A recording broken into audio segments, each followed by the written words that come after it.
Hi, my name is Larry Freeman, and today I'm going to give you a brief tutorial on how to use print screen in Microsoft Paint to acquire and edit images from the internet. First, we'll start by opening up Microsoft Word.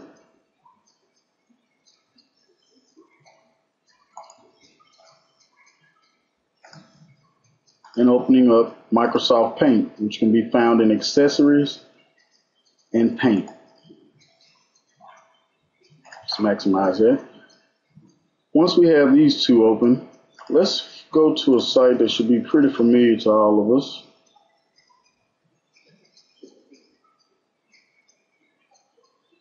If you'll notice, we're given the option to copy on most of the images on this page. The image that I want to use, which is in the banner, does not give me the option to copy. It gives me the option to copy background. And if I use that, let me show you what happens in Paint. It doesn't give me the option to paste the image. So let's go back. I want to use the image in the banner for Grand Canyon's website.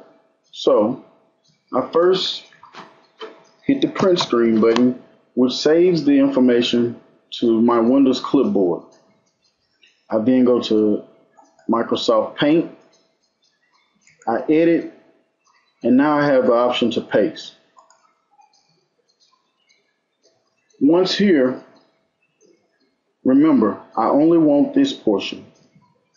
So in the toolbar, I use the select button. I click in the corner and drag to the portion of the image that I want to retain. As you can see, I now have that image.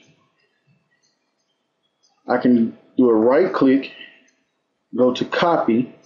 Now I have just copied the image, which includes the emblem and the wording Grand Canyon University.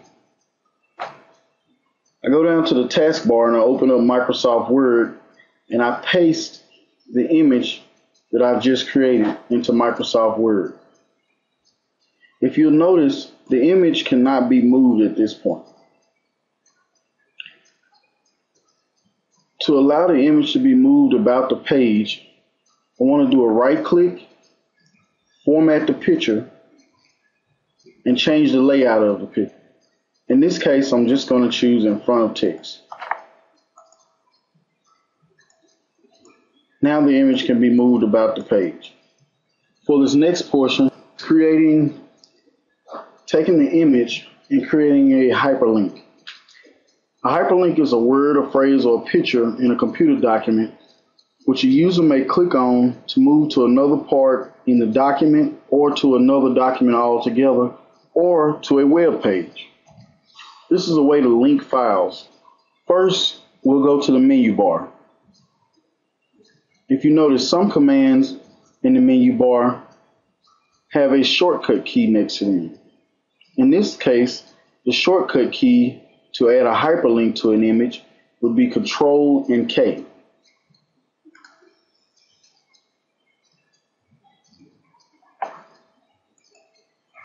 So let's go back and do Control and K. Now, if you notice in the left-hand portion of the dialog box, looking at the left-hand portion of the dialog box, you see you have an option to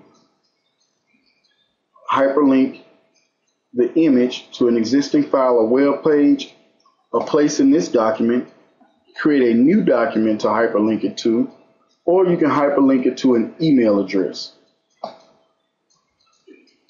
In the top portion, it has the text to display. Since we're using an image, we won't put anything there, but I'll go over that a little later. Now, to choose where we want to hyperlink it to, I want to set this hyperlink to go to Grand Canyon University.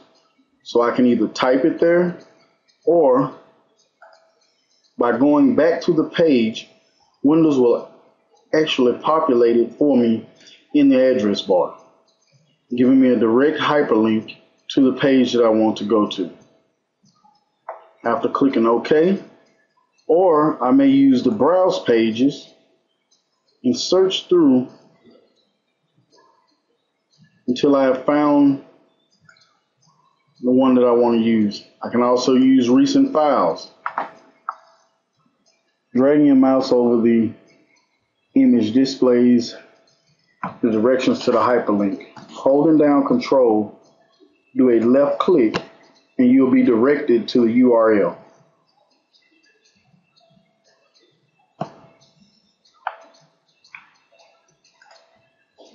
The next task we'll complete is adding a hyperlink to text.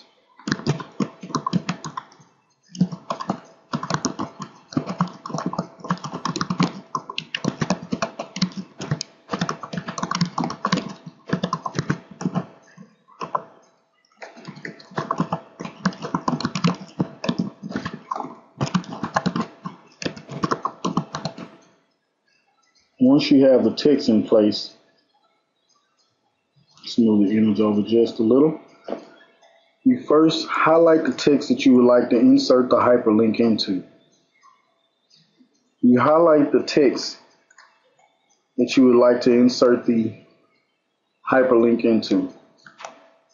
You do a right click and go to hyperlink.